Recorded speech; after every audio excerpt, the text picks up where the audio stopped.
Hi. Good day. It's August 5th, 2019. I'm Katie, Sariani Bowl. And, well, what do? I do a lot of things. I work in the school district. I'm an education assistant, so I work with kids with special needs, and my passion is youth at risk. I do a little bit of foster care work. I have my Reiki, and really more about just healing for me, but I'm starting to try that on other people, and it's kind of cool to help anybody feel better, because we heal by helping others, right? I also, last year, about a year and a half ago, after years of unraveling and always looking at the positive and looking at being the best person I can be, I had an awakening. I had some things happen that really some insignificant things, but very powerful to me, helped me speak my truth. And it led to this crazy little chain of events where I actually ended up meeting Anthony Hopkins on the beach in Santa Monica. If it was him, but I'm pretty sure it was.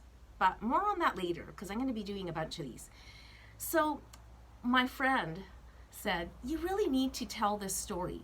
There's this author, Crystal Andrews, Canadian best-selling author. And I knew who she was because my friend had loaned me one of her books. And I loved it, The Emotional Edge.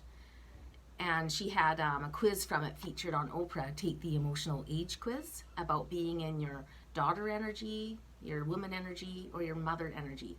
And so when I read that book, it profoundly really changed some of my thinking. And I knew that this was somebody I would want to work with. So I sat down at the computer that night and just went rat-a-tat-tat-tat-tat. And I told her my story. It was, what's the good, what's the bad, and how did you get through it? How did you get happy? And so I started to tell her about my life story. And when it came out in the book, and I sold several hundred of them, it was a vanity publishing affair, so you won't find it in stores across Canada and the US. I wish her the best of luck because I know she's doing another compilation, and it will be across stores in North America. And she's the most amazing woman. And this opportunity was incredible. Along with 25 or 30 other women, it started out to be 25 women, but turned into 30. We all shared and told our story, like a little trailer of our life. And I'm working on the full story now with the editor. She is amazing. Our meeting today we have rescheduled, so that's great because I was running late and getting chased by wasps out here on the deck. So now I've just grounded myself down and found time to come on here and talk. So when my story first came out, people said, Katie, I didn't know you were a writer. And I was like, yeah, I didn't know either. I'm just a chatter, storyteller, talker. But turns out some people really enjoyed that story and wanted more. So some people are going to think this is all dribble and be like, that's okay, you can go. Some people enjoy the stories, so stick around. I'm going to show you a picture of me at the book launch last year in March, International Women's Day. So this is the book, Simply Woman. That's me. That's Crystal Andrus Morrisette. She's an amazing goddess.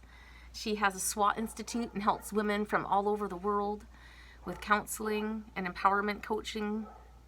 And she's helped a lot of companies in Toronto resurrect their businesses. She's just a powerhouse and extremely inspiring. That's my best friend who told me about Crystal looking for the 25 to 30 women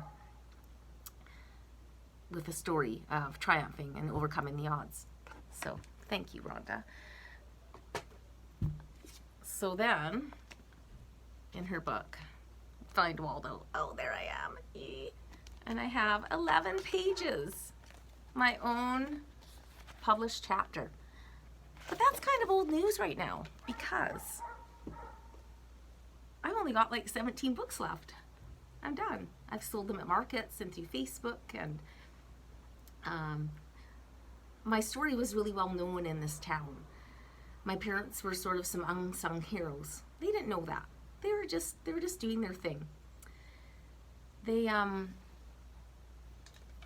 here they are here. This is a photo was taken in Vancouver on Granville Street shortly after they were married. So sometime in the late 40s, you could walk down Granville Street in Vancouver and this guy would take your photo and sell it to you for $1. So I think that was a pretty good investment for 50 cents or $1 back then. I love that picture. Aww. And here they are when they were engaged. They weren't even married. I think that photo is so sweet. I say this because I wouldn't be here without them. And they were amazing people. They took in over 44 kids during the 1970s, 80s, and 90s. There was no handbook for the times. They met post-war, and it was like Leave It to Beaver, you know, in the 50s and 60s. And then by the time the 70s hit, a lot of things happened. There was just no handbook for. And our family became more like that 70s show in Shameless. A lot of tough stuff happened. And I was the baby, just navigating it all. I always had this positive heart, and I had beautiful parents. They just were in this big crazy situation with my older brother having the most incredible soccer prowess and skills that could have led him to be a fantastic soccer player, like the next David Beckham. But unfortunately, he ran into some trouble with drugs, acid, and brought on mental illness. And our whole family just, it just changed. But there was never a dull moment. And all of a sudden, as my brother and I were getting older and, you know, edging out of puberty towards our teens, all of his friends were hanging out at the house, and the music was cranked, you know, listening to Kiss and Aerosmith and Judas Priest and Rush and all that great classic rock. And Mom was taking in all these kids. All these kids were staying with us and eating meals, 15 people packed around the table every night. And the welfare's calling, saying, hey, you know, you take all these kids in for free. Do you want to get paid for one? He'll need his own room, though. And she's like, yeah, that'd be great. So they gave him mine. I wasn't very happy.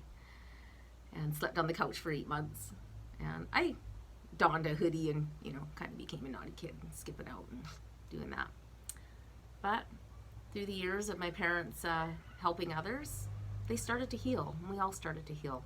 And I'm really grateful. I'm from a really beautiful family. And I'd like to share more of that story with you, so watch for me. My next segment, I'm going to open this book and I'll start reading a little bit. You don't want to wait? Do you want a little bit right now? Okay. I'm just going to read the intro. In early fall 2017, I planned a trip to Los Angeles. A friend who's always believed in me and encouraged me to be myself posted an Anthony Hopkins quote on my Facebook wall. It said, my philosophy is, it's none of my business what people say of me and think of me. I am what I am, and I do what I do. I expect nothing and accept everything, and it makes life so much easier. I've been unraveling my life for the past 14 years, but when I read that quote, something inside of me split in two. It was as if the last remaining bits of my shame, self-doubt, and self-consciousness vanished.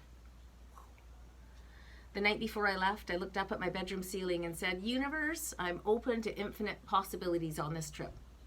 The next day in LA, I sweetly bothered a nearby diner to take a photo of my friend and I.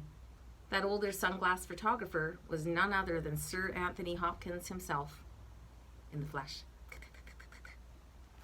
Thanks for watching. More to come. Have a great day.